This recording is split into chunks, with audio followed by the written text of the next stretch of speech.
And we are live.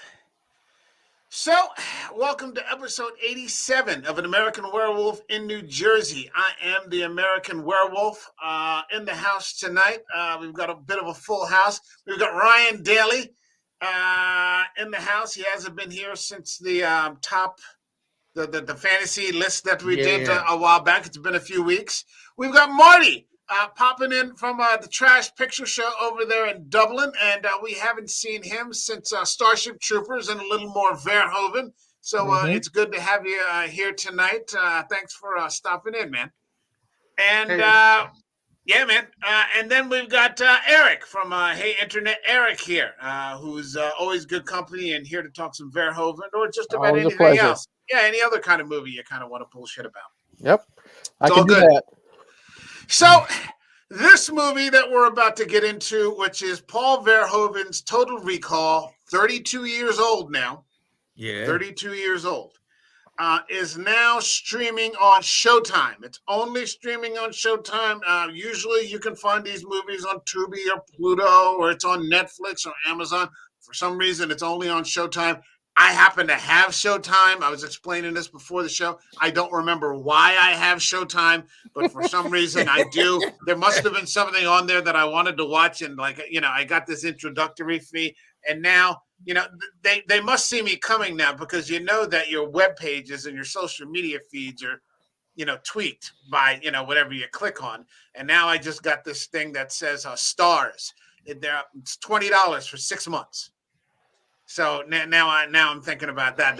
They see me coming a mile away. Oh, well, we got something for you right here, buddy. They got their tentacles in you already, man. That's exactly for $20. So $20. That's like $3 a month. It's not bad, but I probably won't do it. And now that I said that, by tomorrow I'll be subscribed tonight.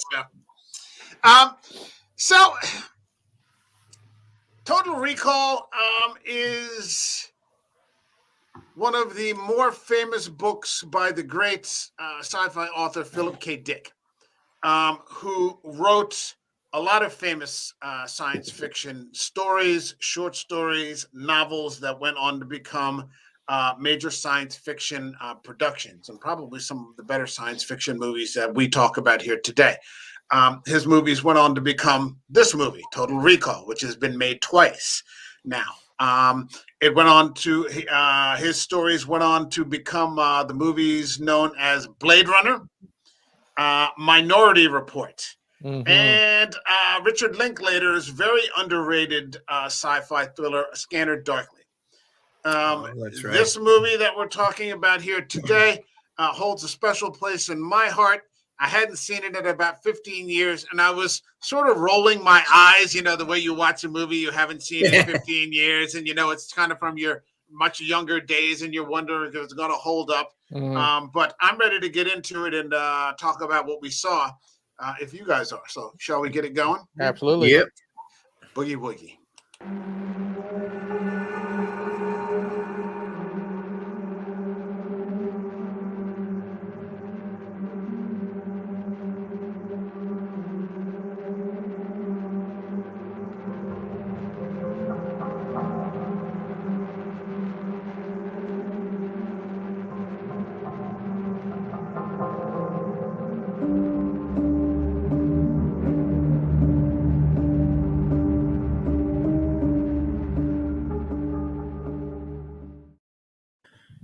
Get your ass to Mars. Exactly. So here we are at the party that we were all invited to. Looking a little better than Richter, though. So I would love to see who plays Richter in the next movie. That would be interesting for me, because I don't think you could beat Michael Ironside. No, man, any he's awesome. He's Michael legendary. Ironside's just the best. He's the absolute best. Yeah. Before we went on, we were talking about the longevity of Arnold Schwarzenegger. I don't think that there's anybody that's had a run in my lifetime nearly as long as Arnold. You would have to go, I think I'm probably the oldest person on here by several years. You would have to go back to Eastwood or John Wayne to talk about somebody who's just had consecutive years at the top. Not to mention all the years that Arnold had before as a world championship bodybuilder. Bodybuilding isn't what it once was, but back then that was like that was like their version of the UFC. That generation's, was like the ultimate expression of testosterone and those sorts of things. He transitioned into some very bad movies initially. I think where he played Hercules and a couple of other things. Yeah, and he can barely speak English at this point. His English is very poor. Some of them are dubbed over, I think. Yeah. Hercules in New York, they dubbed him with an American accent, and they wouldn't let him use the name Schwarzenegger. He was Arnold Strong. That's right. Yeah. It was terrible. I saw some of it. I'm like, what is Arnold doing? What is this crazy movie? He's getting it going, though. He started out small. You all got to start somewhere, bro. Yeah, he wasn't against hard work. He wasn't asking for, an immediate placement, as the leading man or, like a top billed leading man or anything like that. And, here we are still talking about it. Hold on a second. We got the Devious Diva in the house. Thanks for stopping in once again. Yeah, Blade Runner mentioned. We got to get to some Blade Runner. We really haven't done any Ridley Scott at all on this show. I was going to say, I mentioned before we got on, Arnold was in the 80s. He was it as far as the action movies went. I mean, you had other action stars, but every time Arnold came out with a movie, it was like an event, And his movies 9 times out of 10 were badass. I mean, they only happened once a year. Yeah. And I think he had that one that wasn't that good. The one he did with Jim Belushi. That was the only one that really wasn't. I think it was Red Heat. I enjoyed Red Heat. I don't think it did as well as the other. Yeah, Raw Deal is the one I don't care too much for. Oh, that's the one I'm thinking of. Raw Deal. That's what I'm thinking of. Yeah. I hate it when you drink and bake. Yeah, but his other movies, you started with Conan. You had. Well, hold on. Before even that, the Diva's got a point here. He had one of the biggest documentaries of all time at the time, Pumping Iron. That's a really good documentary, too. Yeah, it is. That's a really good documentary. It's about him, his life in general. He was just kind of this tunnel visioned kind of guy, you really, that's all he did was eat, work out, he partied a little bit, he had his way. You could tell back then, even then, had his way with the ladies, this, that, and the other. But it also focused on his competition with Lou Ferrigno. Yep. Oh, that's right. How he always psyched out, he had that mental advantage over Lou. Just that little bitty edge, where he was just kind of always the alpha. He always kind of had to establish himself as the alpha in that. And you can see how that translated. So you go from the bodybuilding career, I think 7-time Mr. Olympia. We'll get into the movies, but an incredibly long run, almost 30 years, in the 25, 30 years, in the movies. Somehow translates to, as Marty was talking about, becoming the governor of California because his timing was so good. I was living in Los Angeles or Long Beach, California, at the time that they were recalling that governor, Gray Davis, because of high unemployment and taxes. And they would have people out on the streets signing the petition to recall. And there was a Republican guy, congressman named Darrell Issa, out there who I guess he thought he was going to become the next governor of California. And suddenly Arnold just showed up on the screen, the scene and said, he just went, dink, and Issa just went away, and next thing you know, Arnold Schwarzenegger is the governor of California. And everyone's like, how the hell did that happen? And not only that, but he won re-election.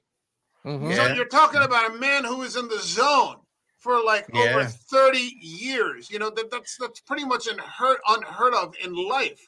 And his determination is bar none to anyone else. Yeah, it's all about work ethic. He shows up every day and just, he gets it done. But I'm looking at these. Hold on, just 1 second, Ryan. I'll come to you just a second. We're looking at 1982 and 84. We get 2 Conan movies. We get the Terminator, which Eric and I have covered. Then we go to Commando. That's these were all big deals when they came out at the time. This is not Apocalypse Now, but these were big fucking deals when these movies came out. Oh yeah. Raw Deal, that was a big deal. Now, some of them are better than others. Then we get to, I mean, we're talking about Terminator, which is probably maybe the greatest science fiction movie of all time. Okay. Then we get to Predator. My favorite. Yeah. That is my We favorite get to Arnold another movie. one. You know, maybe one of the greatest science fiction horror movies of all time. So within a 5-year span, you know, he's in these 2 all-time great movies. The Running Man. Yep. Yeah. Red Heat. He tries it at comedy. He switches over to comedy and goes to Twins. That's a hit. Okay, with Danny DeVito. We get to this movie. Now we're in 1990. Total Recall. We go again to comedy. Kindergarten Cop. That was a great movie. I loved Kindergarten Not a tumor. Cop. Yeah, exactly. It was just a great movie because he played against type. You know, and his delivery was just so bad that it was fantastic at the same time. You know, and somehow he pulled it off. Then we get to the peak, and what I consider to be the peak. We get to Terminator 2. Yeah. I don't know that that may be, I mean, we're talking about some of the Alien movies in there too, but I mean, certainly one of the greatest science fiction movies of all time, maybe the greatest science fiction movie of all time. Then, you know, everything has its inevitable decline. We get to The Last Action Hero, True Lies, Eraser, Jingle All the Way, which, you know, has a special place in my heart.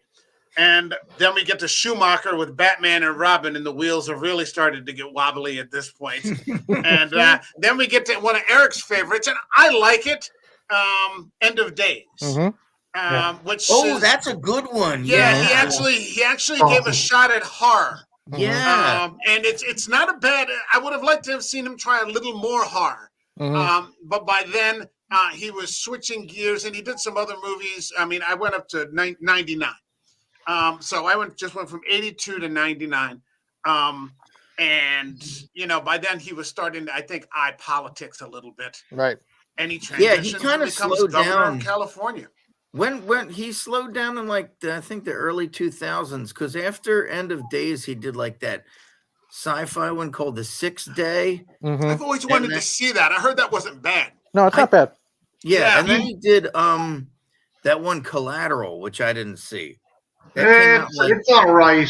It's all right. He was originally, before he went for governor, one of the projects he was going to do was actually Ridley Scott's I Am Legend. He was okay. Oh, that would have been something. Yeah. Oh, man. That's that would have been fucking sweet. Yeah. Damn. Well, then I like Will Smith. I like I Am Legend. Don't misunderstand me, but Arnold's.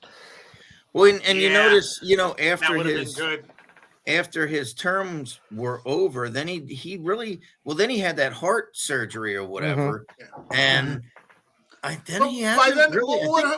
game had changed. Yeah. You know, I think the entire game had changed. We had started to move on to younger people. You know, we had the Jason Bourne kind of movies, you know, this kind of thing. The MCU had started in 2008. The Rock was getting started, becoming a superstar. The Rock was getting started. And I don't like to make the comparison between Schwarzenegger and The Rock because The Rock makes these sort of family kid movies. You know, these sorts of things. Arnold made gory, gritty, you know, drag your face along the pavement while you're getting dragged by a truck, you know, blowing a hole in people, you know, kind of movies. You know, The Rock doesn't make The Rock makes Disney movies, you know, like Jumanji and, you know, this there's kind really of not comparison. I mean, it's apples and oranges. Action movies, by and large, have changed. That's why the 80s had the best action movies, because you could get away with that crap. You can't do Commando nowadays. You can't do anything. Like, you couldn't make this movie today. Look how many Predator movies they've been making.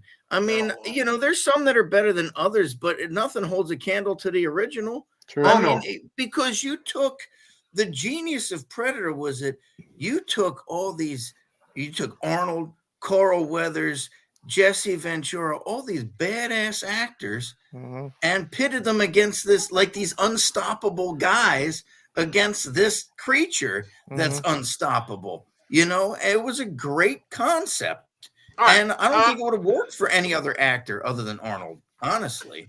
Let's look at Total Recall. Yeah. Here we start out with Arnold dreaming, and unfortunately, this is one of those movies that had Arnold doing a lot of and it just gets louder and louder, and you're like, oh God, okay, this movie is 32 years old. Yeah. You know, and I was saying that, I hadn't seen it in 15 years, and I forgot. Yeah. So the movie just leads off with this like over the top, kind of Arnold thing going on. Mm-hmm. But then you get into what are probably some of the best practical effects of the day from the great Rob Bottin. And Rob Bottin has an enormous history working with The Fog, The Thing, Legend. Yep. He did. I didn't know he did King Kong in '76. Oh, the Jessica Lange, the one with Jeff as well. He did RoboCop. The Howling. He did. Now, I am not a fan of The Howling, as Eric knows, but I was a fan of the Transformations. The Transformations were these kind of grotesque, pulsating face kind of. It was different from what Rick Baker was doing. They were. It was kind of a disgusting transformation, and I'm like, oh. Okay, that's kind of worth watching, these things. This kind of thing. He was in we just covered this. He did the practical effects for Mimic. He did the practical effects for Seven with David Fincher. Oh, so, okay.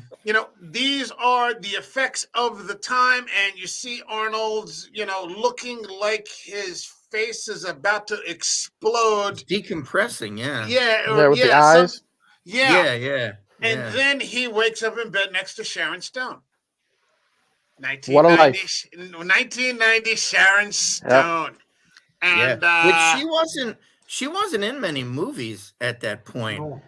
She had like I think the first thing what's that? She was in Above the Law. She was Seagal's Yeah, that's wife. right. Yeah. That was the only other thing she had done, I think. And we find out that Arnold has been having these recurring dreams about Mars, which his wife is constantly trying to talk him down with. He wants to, come on, honey. He just had this horrible nightmare, and Sharon Stone's, trying to kiss it and make it better. And then they end up getting it on a little bit. And then you see him, they're having a little breakfast, and he's already back on Mars. Yeah. Oh, come on, honey. Let's take a vacation to Mars, so you can tell that this is like he's like a broken record. I think it's hilarious as well, because he's like, as I said, he keeps going on about Mars. Turns on the TV. A violent revolution takes place on Mars. Hundreds dead, and you're like, is this guy a fucking idiot? What? Yeah, well, I should mention that Mars is in the middle of like this horrific civil war going on, but Arnold just wants to go. Come on, honey, let's take a vacation to Mars. And see, that's the thing. That's what, like Marty said, how it's funny. He doesn't want to go help. He just wants to go on a fucking vacation to Mars. Hey, lads, let's go to the Ukraine. Yeah, exactly. Yeah. We can stop in Iraq, hang out in Baghdad and Syria for a while before we shift over to the Ukraine. Yeah. Jesus Christ. And what makes this great is just Arnold's delivery. It's so deadpan. It's just it's like, I guess I didn't realize it maybe 32 years ago, and it's part of what makes it bad, but it's also part of what makes it fantastic, because nobody had that kind of deadpan delivery like Arnold did, because it was charismatic at the same time and yet completely flat at the same time. It's this weird balance that somehow he was able to pull off. And you're like, how the fuck is he doing that? I want to watch, but go ahead, Eric. I was saying he's got a charisma. He can be super, super wooden, and you still want to watch this guy and believe him. Like, one of my favorite lines that he's like, we've seen Commando and Running Man. It's puns every 20 seconds. But like, one of my favorite lines he's ever done is in Predator, and it's the famous, if it bleeds, we can kill it. Yeah. And it's a serious moment, but he's not trying to be overly dramatic. He's just like, shrugging shoulders. If it bleeds, we can kill it, and then goes about his day. That type of deadpan yet serious delivery that makes us fall in love with him. Yeah. And because he had the physicality, it just seemed to carry over. You wouldn't expect a lot of overly, like, the scripts just seemed perfect for him. Well, I remember I remember when I saw this for the first time, just thinking how weird it was, but it was cool because I hadn't seen any Verhoeven movies, and for me, he's a lot of his stuff is hit or miss, but yeah, I remember just like it's so weird. It was cool. I mean, like with the Johnny Cab and just all the futuristic stuff, and when he's in the disguise of the lady, and the mask comes on, she's like, "Get ready for a surprise," and all that stuff. I was like, "What the hell am I watching?" But it was just cool. Well, the concept itself is actually very solid. Yeah, this idea that and I love that when he because he's talking to his buddy Harry. He can't stop talking about Mars. Like he goes to work that day, and he's like a construction worker with a jackhammer, and he's got to talk to his buddy about Mars. And like everybody's telling him, don't go to Mars. So what is it? Because he wants to go to that recall. He wants to go to recall. Yeah. And Harry's like, don't fucking do that. Like you're gonna get lobotomized. They're gonna have a schizoid embolism or something like that. Like everybody's saying, stay the hell away from this place. But he's just like a broken record. He can't help himself. And I love the concept of recall. Yeah. Because when the man hits him with the sales pitch, I just thought that was fantastic. What's the same thing about every vacation you've ever been on? I remember the first time I heard the guy say that, and I was like, well, he goes, I don't know, I give up. He goes, wherever you go, it's the same old you. You go with your family, or you go by yourself, or this, that, and the other. Why not go as this other identity?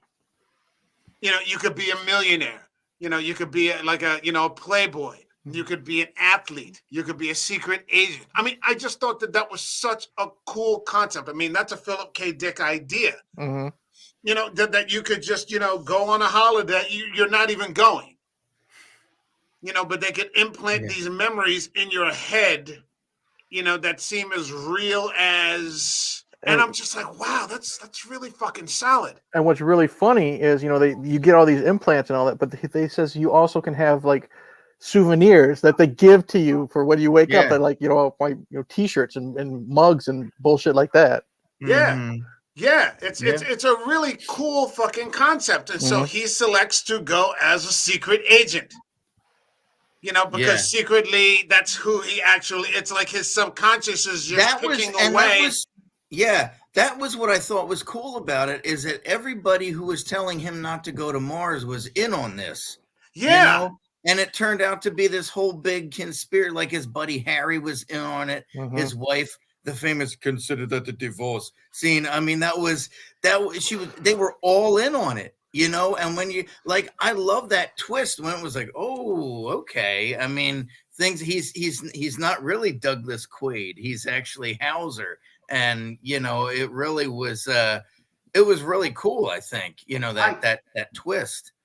I don't want to jump the gun, guys, but if you want to hold off the land, but do you guys, are you guys 100% on that, the actual thing that he was Hauser, or it was, because the end of the movie, the one thing I like about this movie is it's a more uplifting version of John Carpenter's The Thing. It's like, well, is he dreaming this, or is it I don't know. I always looked at it as having a very ambiguous kind of ending, but we can get to that later on if you want.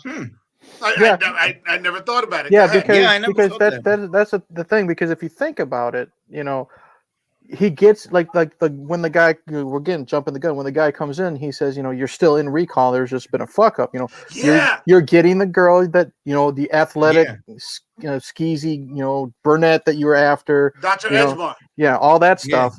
And then at the end of the movie, it flashes to white, like it was all a dream. Was he really lobotomized the whole time? Because if you think you can look at it two ways, rewatch it again, because maybe Harry was looking at him instead of him going to be a secret agent. He's like, this motherfucker is going to go and get lobotomized. That's why he's staring at him. Yeah. I always thought in the end he did get lobotomized until this recent viewing. And this is the reason why I think it was true, because you can look at it both ways. I never noticed it this time before, but when he's in the office, and he's getting ready to get the implants and stuff, the secretary, who means nothing to nobody, she gets up and she walks to the window and she just looks at what's going on. that's what makes me think she's in on it too. She knows that he's really Hauser. So, because if she wasn't there, I would think that maybe he was lobotomized. But there's no reason for her to walk up after, all she does is she paints her fucking fingernails and she sends him into the office. You know what I mean? Yeah. But the fact that she gets up and she stares and she's trying to see what the conversation is about, that's what makes me think it really happened. He really was Hauser. I always thought that doctor was in on it too, the one who gave him the recall. Mm-hmm. I always thought he was acting suspicious and weird. What doctor? The woman? No, the one who does. They gave him the pill. Yeah, Dr. Edgemore. Dr. Edgemore. Yeah. Well, and then the I don't know, like the salesman guy, he seemed shady. Like the whole thing just seemed shady. Because he wanted to shake him off of, because he's like, you don't want to go to Mars, just go to Saturn instead. Yeah. Like that's why it struck me as like everybody was in on this and knew that he really was Hauser. I mean, you guys have gone a lot deeper than I have. That wouldn't have occurred to me. I mean, that scene always got me. Yeah, but you would think that they would just say, if that was the case, then they wouldn't. Something would happen, and they wouldn't be able to offer him Mars. Yeah, they wouldn't risk the implant. Okay. Yeah. That's my way of thinking about it. I mean, I'm hearing all this for the first time. I've never considered this before. Wow. That had never occurred to me. The flip side for me that makes me think he might actually be Hauser is how fucking cold-blooded he is as well. The big escalator where he uses that poor bastard as a human fucking shield. Yeah. It's like, and he's a jerk to people. He's like, we never thought you'd show your face around here. Look who's talking. Dean Norris is Harry. Well, that's another thing too. I mean, all of these people. This is a bloody movie. I mean, the company's people are just psychopaths. Yeah, they're just they just send these like Michael Ironside essentially is running a death squad. Yep. I mean, they're just opening fire in the middle of like public transportation, train stations, in the middle of cities, neighborhoods and communities. I mean, they're just firing Uzis and shotguns, and they're just killing civilians left and right. Yeah. They hit one person, and I remember watching this. I'm like, holy shit! Like they're just mowing down civilians left and right, and like nobody gives a, they don't give a fuck. Yeah, and Ironside, he definitely doesn't care because he wants to. Once they get to Mars, he wants to open fire on Quaid right away, and the one guy says we can't because all the windows are connected. Yeah, you're gonna crack the shield. Yeah. But then what you talked about with the violence, that's how Verhoeven is. With Verhoeven, with RoboCop, with Starship Troopers, even with Basic Instinct, people don't just get shot in Verhoeven movies. The bullet hose explode. Yeah. When Marty talked about when he's using the human shield, they don't look like bullet holes. They look like craters. Yeah. You know what I mean? Yeah, it's like you get torn apart in a Verhoeven. You get torn to pieces in a Verhoeven. It's like the Wild Bunch, when they get shot and there's just blood everywhere and these huge holes. Yeah. Hold on a second. We got a couple of comments. We got John Steele Sleeve. He's saying, "What's up to Marty? Thanks for stopping in, John. Thank you." He said Elon's going to dress everyone up like the lady and send them to Mars. We're all going to be saying 2 weeks. 2 weeks. 2 weeks. I thought it was cool too that the Mars was like, where all like the outcasts were and stuff. You had all these like mutant people there, and you had all these you had the lady with the 3 boobs and the guy with the face. Yeah, and that was the thing. Debbie Lee Carrington, the little the dwarf prostitute, and like all these weird characters, Well, that was the thing. I mean, the Ronnie Cox character was using cheap. Yeah, he was using cheap filters and not giving people air, so it was creating like all these birth defects. Yep. He almost had like a caste system operating on Mars. At some point, I actually wouldn't mind reading the book, and seeing what what he actually meant. Because I mean, he had all these deformed people. I mean, even that asshole Benny. Yep. Benny, I forgot about Benny. Yeah, Benny's awesome. I got 5 kids to feed. He's such a dick in this movie. Jesus and he Christ. turned out to be bad too. It's just like everybody was against Hauser. Yep. It was everybody's in on it until you start to get to these limited number of people that you meet from the resistance. Mm-hmm. So you meet Melina, Rachel Tickendon's character. Yeah. You meet who is the guy? He was the general in Starship Troopers. Marshall Bell. Marshall Bell. Who's the host body for Quato. Yeah. But I mean, Ronnie Cox is just he's a psychopath. Yeah, man. Ronnie Cox is great. Yeah. He's so fucking likable as well. See this detonator, Quaid. I'm gonna press it. I'll be home in time for cornflakes. Yeah. It's like I don't think that was in the Philip K. Dick book, but okay, yeah. I'm sure all those lines weren't. See you at the party, Richter. Was in the book, I'm sure. That's a great scene when he rips his arms off. It's like Jesus. That's another thing too. Like those, like why it's so like gory is like you hated Richter so much you wanted him to die in this spectacular way. Mm-hmm. So what better way than have Arnold rip his arms off? I mean, I don't know who. I don't. Watching it now, I find it hard to root against Michael Ironside. Just knowing everything I know about him, we love Michael Ironside so much. Coming back from Starship Troopers, and I mean, how many different things has he been in that he's fantastic like every time. Yeah, but he's great. In fairness, Ryan, though, if like I was Michael Ironside and Arnie was banning my wife, I'd be a fucking dick as well. Yeah, that's true. That's right. Yeah. I forgot Sharon Stone was his wife. Yeah. Hold on a second. John's back. He said, Quato, open your mind.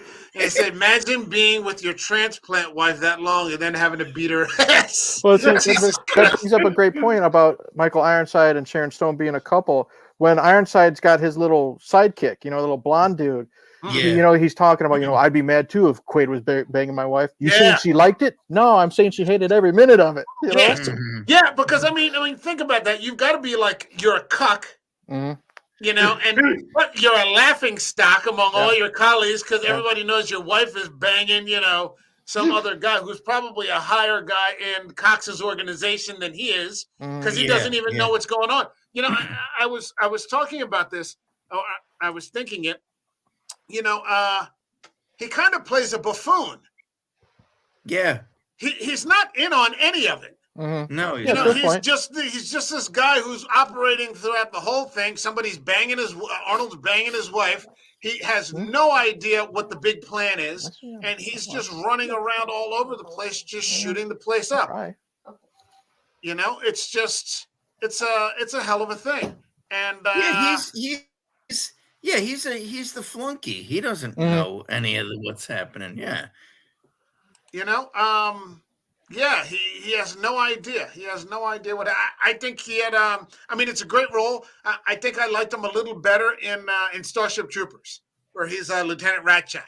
Mm-hmm. He's the leader of the Roughnecks. I mean, he's much more. He's a likable asshole in that one. Yeah. Well, Rico, you know what to do. And secure the general. And like all these, he just has a better role. Mm-hmm. I think he has a better role. Some of the I was talking about this before we went on. I think sometimes where this movie struggles by today's standards, and at least with what I saw today, is that this movie the concept of the movie exceeds what practical effects could do in 1990. Mm-hmm. Now, that's not, I mean, absolutely, I'm almost a little embarrassed to say what I just said, because I mean, absolutely no disrespect to Rob Bottin. I mean, this is a man who ruined his health, really? That's why he doesn't work anymore. And especially, he's such a perfectionist. What movie was it that he was hospitalized on? Was it The Thing? The Thing. And Stan Winston had to step in because he literally passed out from exhaustion. Yeah. Oh, really? Jeez. Yeah, so this is a man who's like given his health to the perfection. It's where things were in 1990. It's not his fault. I'm not saying it in terms of a shortcoming or anything like that, but to try to establish Mars, through practical effects, it's almost like an unfair test, of these sorts of things, which is why I was saying by the time we got to Starship Troopers, and Marty, who did you say it was that did Starship Troopers? Phil Tippett worked on Starship Troopers. Yeah. Phil, by the time we got to like 97, technology was in a much broader place, and we could do these huge bug battles. The sets for this movie, in terms of what we saw on Mars, were very small. Even though we were on Mars, most of the time we were in a bar, or we were in a cave, a very narrow cave, these sorts of things, until we got to the end where we found which they never really expanded on very much. And I'm curious as to whether they did it in the next movie. They never expanded on where the atmosphere creator, the atmosphere machine came from. I think basically all they say is aliens, and they just leave it at that. The prior Martian occupants built the kind of pyramid. Do they get into it in the second movie, Marty? Oh, in the remake, they don't go to Mars. They don't. Yeah, there's no Mars in the remake. Stupid. They go to Australia. Yeah. Look at Mike's face. Look at Mike's face right now. What? Why are we going to Australia? I want to go to Mars. There's this device called the Fall, and all the rich people live on. Eric, help me out here. Is it the northern hemisphere all the rich people live on, and the southern hemisphere? And to get to work or to get to where, you have to go through a fucking kind of a subway tunnel that goes right through the core of the earth. Yeah, it's. I'll say I watched the remake once because it's got a great cast. It's got a great cast, and I was never so bored in an action movie in my life. You would think Colin Farrell, Kate Beckinsale, Jessica Biel, Bryan Cranston was the villain. Yep. Yeah. He was Cohagen, I think. Yeah. Yeah. Bryan Cranston was Cohagen. Oh, was he really? And it still sucked. Yeah. See, John's saying it too. Yeah. Rachel Ticotin was looking dope in this one. Yeah, Rachel Ticotin back in the day, man. I didn't see much of her after this. I think she was in. I remember her in Con Air. Yep. Yeah. What else was she in though? I think she's done a lot of smaller roles. I think she's actually done a lot of Latino movies. Yeah, and TV that kind of TV, that kind of thing. There weren't a lot of big breakout roles for her after this. Yeah. There were. I mean, Arnold went through a few leading ladies. I'm trying to think if I'm looking here. Sandow Bergman from the Conan movies. Alonso in Running Man. Commando with Ray Don Chong. Yep. I can't remember who Linda was in Hamilton. Raw Deal. Linda Hamilton. Well, Linda Hamilton kind of blew up with terms. She was on equal. Oh, you mean like Arnold. One hit kind of thing? Yeah. Who were the kind of Well, I'm looking at. Would you say Conchita? Would you say with the second Conan movie, Grace Jones? She's more of a model than an actress. Yeah. She was in one Bond movie, but that's really pretty much it. Yeah, that was No, I'm looking at Rachel Ticotin's or Ticotin's filmography. She's been doing a lot. She was in Man on Fire. Yeah, John just said she was in Man on Fire. Oh, that's right. The Denzel movie. Yeah. She's in Falling Down. She's in Falling Down. Oh, Michael Douglas. Was she in Falling Down? Yeah, she was in Falling Down. Yeah. Yeah. Well, was she Robert Duvall's partner in Falling Down? Was she really? Falling Down is an awesome movie. I haven't seen that in a very, very, very long time. Yeah. We were just talking about Michael Douglas when we did Ghost in the Darkness on Friday. Yeah. Over on Night's program, but I haven't seen Falling Down in forever. Man, it's a good movie. Yeah. Shit. So, there have been a couple movies where he's had some ladies, that have kind of moved on to bigger and better things, but a lot of them, we never really saw again, this, that, and the other. Rachel Ticotin, okay, so she has had some good roles, which is good. Big. Oh, well, Sharon Stone was huge. This was just before that happened.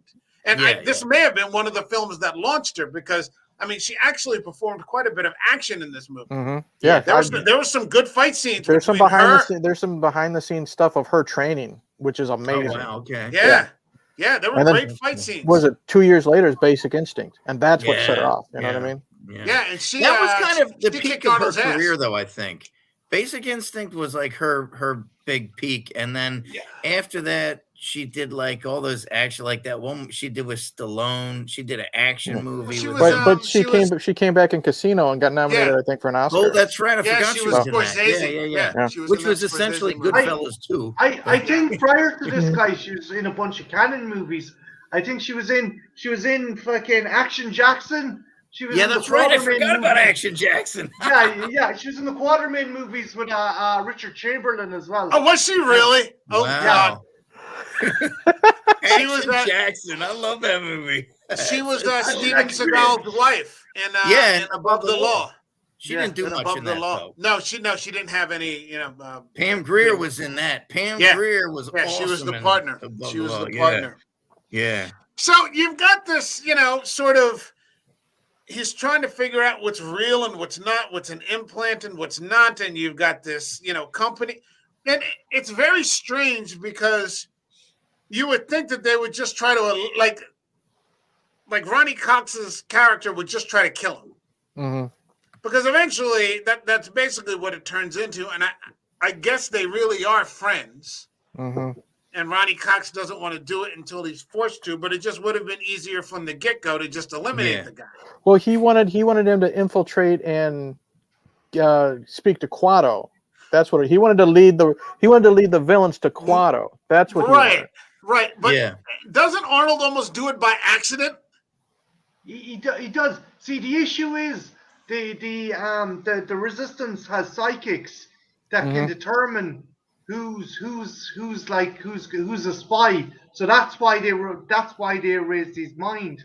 That's why they did it, you see. Yeah. So that was the only way that he could lead them to Quado, is if he had his mind erased. But then he triggers the memory through recall. Yeah. And ends up going down the rabbit hole accidentally. Yeah. So he ends up doing it, but he ends up doing it as Quaid. Yep. Yeah. Okay. It sounds like a goofy movie, but there's actually quite a bit going on here. Yeah, there's a lot of thought into this. Yeah. No, it's a Philip K. Dick story. So, he didn't write anything that was just trivial. Minority Report is not a small thing. Blade Runner, certainly not. Scanner Darkly. These are really dense sci-fi stories. Yeah, he was a respected sci-fi writer. He was, he never got his due the way like Heinlein or Bradbury, or certainly not like Tolkien, more on the fantasy line. He was kind of like the third or fourth guy on the list, when you would mention those guys, Yeah. Asimov was like at the top, I think it's his stories, some people had trouble taking his stories seriously because, like, for example, obviously Blade Runner, Do Androids Dream of Electric Sheep?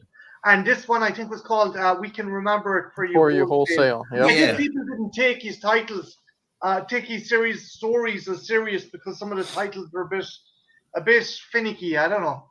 There are a number of good stories out there. That really, Asimov, did quite a few. Look at iRobot. Yep. That's a fantastic story. And there are a lot of there's a lot of good sci-fi out there that kind of gets overshadowed by some of the action sci-fi. But there's a lot of good stuff in here. This show we should be covering some more of that. Hold on a second. John says, remember her from Deadly Blessing. I don't know what that is. He's probably talking about Sharon Stone. That is a very early, I think it's pre-Nightmare on Elm Street, Wes Craven film about, all I remember is like evil Amish people. I think something like that. That is scary. That is scary. Okay. Something like that, at least from what I've seen on the cover and like the trailer. But yeah, it's pre Nightmare on Elm Street, so you get what you get from Wes Craven in that era. Action Jackson. Rest in Power to Vanity. Yeah. And he predicted a lot. He goes, we have actual robots, virtual reality, etc. Yeah. Yeah, absolutely correct. Absolutely correct. We should get to a Scanner Darkly one of these days. That's another Philip K. Dick story that's worth isn't that getting like into. They made it like an animated movie, right? Yeah, he did the same thing that he did with Waking Life. He made it. It's filmed, but they use rotoscope. Oh, rotoscope. Okay. They film it, and then they draw on top of the actual film. Huh. Yeah, it's Keanu Reeves, Winona Ryder, Robert Downey Jr. Yeah. It's a pretty damn good movie, and it's directed by Richard Linklater, who ain't no punk. So, it's a pretty good fucking movie. I mean, it's got some holes in it here and there. I mean, Arnold's in love again within 30 minutes, of the movie. He's back in love with Rachel Ticotin, this, that, and the other. But it's a 1990 Arnold movie, so that's kind of what you got. And what I like about this is, Arnold was slowly trying to be more comedic. I think a lot of the comedy here works. I like when he's yelling at Johnny Cab, just drive, please select your destination. He's just, he gets so pissed he rips the fucking thing out of the ground and drives it himself. Yeah. Or I like when one of my favorite jokes, air quotes, I guess you would say, is when he's talking to his buddy. He says, put a towel on your head or whatever. He says, I'm going to leave this briefcase for you. And this kind old lady, you think she's a kind old lady, she picks it up. Yeah. And then he argues, like, this is mine. She's like, fuck you, asshole. And then he just looks at her and just bows to her and walks away. Well, I mean, he was actually, I think, Eric, you've got a great point there, because this was his first sort of foray into, comedy, because the next movie was a Kindergarten Cop. No, I think Twins was his first comedy. Oh, Twins was right before this. Yeah. Twins was right before this. Yeah. Then he did Total Recall. Then he did Kindergarten Cop. Then we went with T2, which did have some humor in it. Yeah. This is Twins is a comedy. Yeah. You have Commando, which is full on action, but you have the cheesy one-liner. Some of them are kind of groaning and stuff. The comedy here, I think, works. See at the Party Richter, that was like a Commando line. But when he bows to the lady, or I like when he's talking to himself, with the towel on his head, and he's in like the alley or whatever. He's like, "You are not you. You are me." No shit. Stuff like that. He sticks the thing up his nose. Don't pull too hard. That's my head too. That type of stuff is fun. Or even the opening bedroom scenes with Sharon Stone. She's like, you dream about me, I dream about that woman every night. He's like, but I'm always back in the morning. And he grabs her by the ankle and just pulls her right up over right on top of her. Yeah. I'm always back in the morning, Yeah. It's a different, it's a decent script. Mm-hmm. It's a decent script. Who wrote that? Did Esterhaus write that? No. Joe Esterhaus? He writes a lot of... I know Ronald Shusett wrote the story. We actually, it's lucky, because if it wasn't for Alien, we wouldn't have had this movie. What happened was Dan O'Bannon lost all his money going to France to shoot Dune, so he had to sleep on Ronald Shusett's couch. And while he was there, Shusett was like, okay, if I help you write Alien, will you help me write Total Recall? Oh, okay, so Dan O'Bannon, okay. Yeah, it's Dan O'Bannon, Shusett, and Gary Goldman. And Dan O'Bannon, I think, did some of Carpenter's movies too. Yeah, he did. Yeah. So he was a pretty well-respected sci-fi screenwriter. O'Bannon was, but he's a right creep. There's a brilliant fucking interview with one of the girls from is it Return of the Living Dead? She had to do an audition for O'Bannon, and he invited her in, and there was 6 loaded revolvers on a coffee table, and it was hardcore porn on the fucking. Oh God! Okay, do you want to read the lines? I was like, what the fuck? Yeah, he's a nut. He's a Looney Tune. Yeah. Oh really? Wow. Jeez. Wow. Okay. That's scary. Well, he's dead now. He died in 2009, but jeez, that's crazy. Okay. Well, that's one way to play it. Wow. I mean, I can't think of too many people probably that watch this show or that know any of us that haven't seen it. Mm-hmm. But it's a worthwhile movie to cover. What other movies have we got with Verhoeven? We've got Total Recall. We've got Troopers. We've got RoboCop. We've got Basic Instinct. Hollow Man. Hollow Man. Okay. We got the immortal Showgirls. The notorious Showgirls. Showgirls. Yeah. I could see us getting to. I could see us definitely getting to RoboCop. Mm-hmm. I'd like to get to that, and I think because again, I think that's a movie that will hold up a little bit better. Again, it's no disrespect to the film, but it felt a little dated in terms of the tech and the special effects. That's the only, and I say that. I haven't, made any fucking movies. But you also got to look into context of what they had and when it was. I mean, look at King Kong, 1933. You know what I mean? Just in terms of what was available at the time. I mean, I saw this movie in the theater. Mm-hmm. But I was there. I was there opening fucking weekend, and I saw some fucking Total Recall, and I thought it was great. I'm just saying, looking at it 32 years later, I understand that the limitations of 1990 were beyond what practical effects could probably do for some sort of intergalactic. Like I said, by the time we got to Starship Troopers, the tech had leveled out. The tech had leveled out to the task. That's all I'm saying. That's all I'm saying. There was some really. I think the other thing, the kind of thing that backs up your point as well, is scattered through the movie are some really fucking brilliant practical effects, like Benny's arm. That was fantastic. Oh yeah. But then you put it against Watto's appearance. As I said, it's like if David Cronenberg done a fucking Muppet. It's just it highlights. Okay, so this was an appendage which didn't require a lot of movement, so he was able to fucking nail that one in the head. Whereas with Watto, the facial features, the movements and stuff, that would have required smaller servos, smaller wires. And it just wasn't at that point that they were able to do something that advanced. Yeah. Because you're attempting to, do some sort of intergalactic thing. Yeah, but I'll say this: I'll take the hit and miss practical effects of this an over the top CGI fest of the remake that was boring. Oh God, that fucking thing! Jesus Christ! Go to Australia? I just don't get that. Fucking Australia. Get your ass to Oz.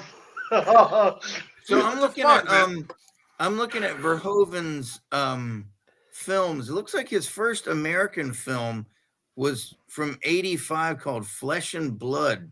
With that with Rutger Hauer and Joan Chen. Yeah, that's what we got. No, Jennifer Jason Leigh. Yeah. Isn't Joan Chen in that too? Or is that Flesh and Bone? There's one that he did. It's like a medieval movie. That's a fucking hardcore movie. The medieval one is right before RoboCop because they didn't want him for RoboCop because of that medieval movie was such a big bomb. Oh wow! Yeah. Well, then after Hollow Man, he did a movie called Black Book. Then he was that the one about the Native Americans? No, this is Black Book is about an assassin. I think she used to kill. She killed SS officers. Okay. That's good. And then he did a movie called Elle, and then Benedetta about some nun. That's a new movie. He just came out with a new movie right around Thanksgiving or Christmas. A nun that has a lesbian love affair with another nun. Yeah. That's right up Verhoeven's alley. Yeah, exactly. If it's not violent, it's pretty much hardcore sex. We gotta live stream that. We gotta do like a group video or something. Commentary, right? A watch party. Hold on, we gotta watch our first watch party coming up. Yeah, buddy. That's it. Marty's got the day. We'll have to do it on a Monday, so Marty has the day off. Yeah. Gosh. Pulling the blinds. And I will say this, I think Hollow Man is a fun reimagining of The Invisible Man. Plus, it's got Kevin Bacon, and me and you, and Mike. Elizabeth Shue, isn't it? You can't go wrong with Bacon, and same with Elizabeth Shue. Yeah. Yeah, Elizabeth Shue. Yeah. If you were invisible, well, yeah. Maybe you would. Maybe you wouldn't spy on Elizabeth Shue. I don't know. I'm just saying. You can only find so much fault. All right, so that I think that's pretty much a good place to close it out. That's a hell of a movie. I'm glad that I saw it. Good. I think it's for me. It's one of my favorites of his. I mean, I have my. I don't think I'd put it in my top 5. I don't think. But it's up there with my favorites. I mean, it's not better than Commando or Predator or any of those, but it's memorable. It's up there. I would have to go with some of the obvious ones. Like I would have to go with if I was Terminator. to do the 5, it would have to be both Terminators. It would have to be Conan. It would have to be Predator. Yeah. And then I don't know what I would do after that. Batman and Robin, right? Yeah. All right, everybody. Yeah. Another movie we haven't looked at in a while too. Maybe I would do Twins. He do a movie with, like, in the past 10, 20 years or so. Didn't he do a movie with, like, Johnny Knoxville? He was like that was called The Rundown. That was his first movie back since he was governor. That was a good movie. The Last Stand. Yeah, that's what it was called. His and then he was just doing the Expendables movies. I mean, that's I think that's the last thing he did. The Last Stand is worth watching, though. I think Janine Garofalo is also in there. She's one of the sheriffs, and he's like the last town along the border into Mexico. And there's like a cartel guy that has escaped, and he's literally like the last person in law enforcement who can stop him. And that was a pretty good movie. Now, they say that he's got something coming out at the Super Bowl in a commercial where he's going to play Zeus. I saw the picture. Yeah, and I'm just it's a BMW commercial. Yeah. Is that what it is? Yeah. Wasn't he supposed to do a new Conan? It was called like King Conan or something. I was just about to say that. They've been working on that for decades. They just now greenlit the sequel to Twins. It's called Eddie Murphy. Well, Eddie Murphy dropped out. Oh, it's literally called Triplets, and they find out that they have a third brother who is black, and it's played by Tracy Morgan. Oh God! I'm not bullshitting. Tracy Morgan. I certain things I like Tracy Morgan in, but I can't see him with. I thought it was good. Somebody told me that the sons were going to be Jason Momoa and Peter Dinklage. That would have been brilliant. Yeah, it was good. It's going to be Jason Momoa. That's what I had heard. I heard that. I didn't hear about the third brother. I just heard that the kids were going to be Jason Momoa and Peter Dinklage, and that would be the way it would go forward. The King Conan thing. I'm hoping that they don't do it as much because I think Conan is my number one favorite. Conan the Barbarian is my number one favorite movie. I don't think that they could do it correctly. It would be so politically incorrect. Because of what a real Conan the Barbarian character is. I really didn't care much for Jason Momoa's Conan. I forgot he did that. It was like a swashbuckling comic. Sort of Conan. The thing is, it was closer to the source material. It was closer to Robert E. Howard's pulp stories. So they were. Who was it? John Milius? Did he direct? He did. He directed the original one. And Oliver Stone done a treatment. That's right. And that was, but I that's what I want. That super serious, kind of, swinging that 50. That was like a 50-pound sword that Conan that Schwarzenegger had. Like apparently, nobody could pick it up. And he literally had them make like a 50-pound sword, and that's what I want. I know that's not what I'm going to get. So I don't want to go. I don't want to go and be disappointed. We left out, and I'm sure you did for good reason, his involvement in Red Sonja. He was in that he was basically Conan, but wasn't. Pretty much, yeah. Hold on a second. John's got it. Maggie, I think, Eric, you've mentioned that a couple times. Maggie's it's a zombie good. movie. He said maybe something we were talking about is dumb. Conan the Barbarian, the Destroyer. I didn't like the Destroyer. Red Sonja. That was okay. Bridget Nielsen, wasn't it? Yeah. Yep. And Sandal 3, yeah. Sandal was in there again. So I think we need to either get to some more Verhoeven or get to some more Arnold soon. Hey, Arnold would be cool. I'm good either or. Yep, same here. Yeah. Okay. We'll have to set something up, and Marty, we'll see if we can get some Mondays lined up for you. I appreciate that. I will say this once again. If you guys ever watch this again, go into that mind frame of he gets lobotomized. Keep that in the next time you watch it. It works either way.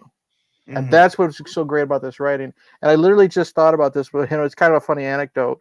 we were talking about, Pumping Iron earlier and how he would be psyching out Lou Ferrigno. Yeah. And there's a story where he's talking like Conan or Jay Leno or something like that. And back in the 90s, it was him and Stallone going head to head, and to like a smaller extent, like Bruce Willis and Van Damme.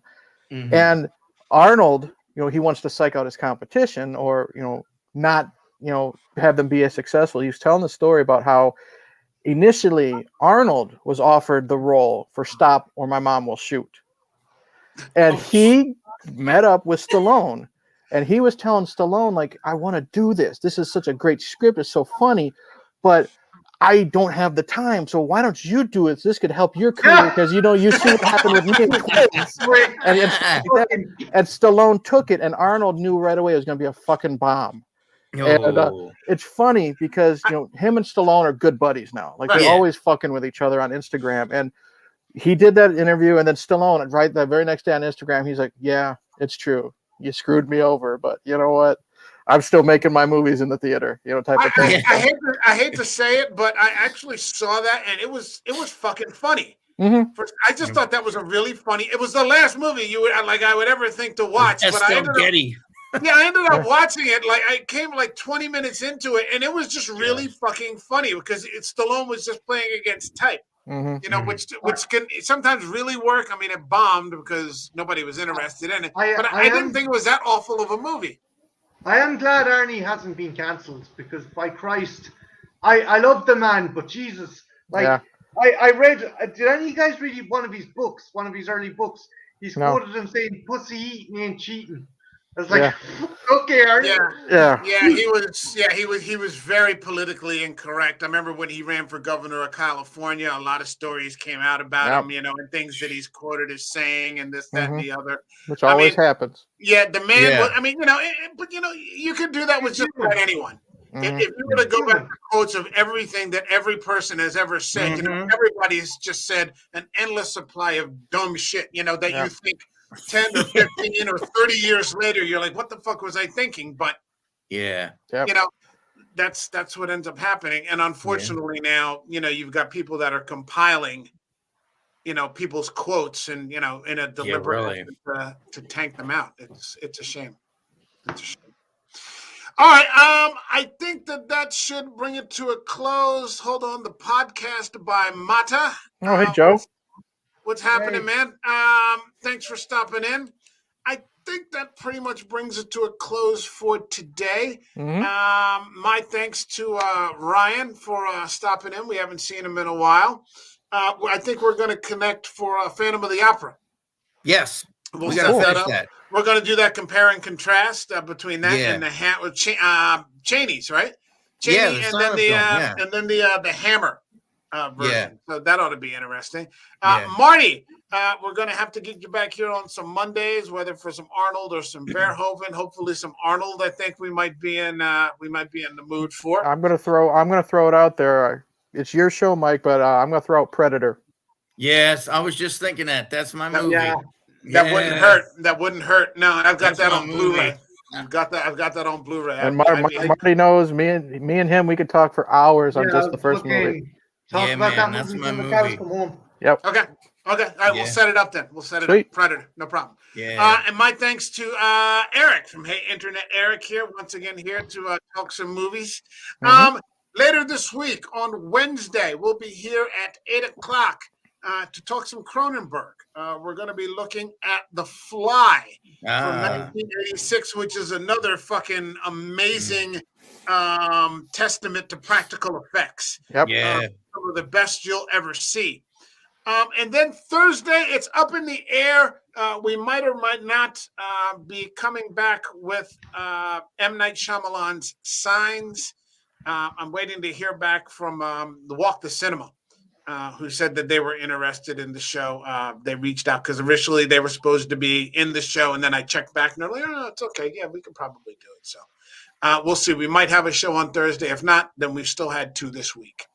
All the best, everybody. We will definitely see you on Wednesday, and have a good night. Cheers. All right. Take care.